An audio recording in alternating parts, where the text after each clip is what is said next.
இன்றைக்கி கம்பு மாவில் புட்டும் அதே மாதிரி அரிசி மாவில் புட்டும் ஒரே புட்டு குழாயில் எப்படி பண்ணுறதுன்னு பார்ப்போம். புட்டை நல்லா கம்பு மாவை லைட்டாக உப்பு தெளித்து நல்லா புட்டுக்கு வர மாதிரி விரைவிக்கிங்க. அதுக்கப்புறம் அரிசி மாவையும் அதே மாதிரி லைட்டாக உப்பு போட்டுட்டு புட்டுக்கு வர மாதிரி விரைவிக்கிங்க. அதுக்கப்புறம் நம்ம இந்த புட்டு குழாயை எடுத்து அதில் என்ன பண்ணணும், தேங்காவை போட்டுக்கோங்க. அதுக்கப்புறம் நீங்கள் கம்பு மாவை அதை புட்டுக்கு வரோட கம்பு மாவை போட்டுக்கோங்க. அதுக்கப்புறம் தேங்காவை போட்டு அரிசி மாவை போட்டுக்கோங்க. திருப்பியும் தேங்காய் போட்டு கம்பு போட்டுக்கோங்க. பார்க்க நல்லா இருக்கணும், வெந்து எடுக்கும்போது பார்க்க நல்லா இருக்கும்.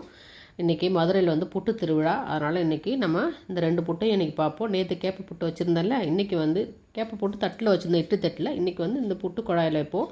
இப்போ நம்ம தண்ணி நல்லா கொதிச்சிருச்சு. இப்போ மேலே வைக்கிறோம். ஒரு 5 நிமிஷம் சிம்மில் வச்சு வேக விடுங்க. அருமையாக கம்பு புட்டு அதுக்கப்புறம் அரிசி புட்டு சூப்பராக வரும். நம்ம இது மேலே நாட்டு சர்க்கரையை தூவிக்கலாம். கொஞ்சம் நல்லெண்ணெயும் ஊற்றி பிசைஞ்சு சாப்பிட்லாங்க. அருமையாக இருக்கும். புட்டு திருவிழாவுக்கு புட்டு.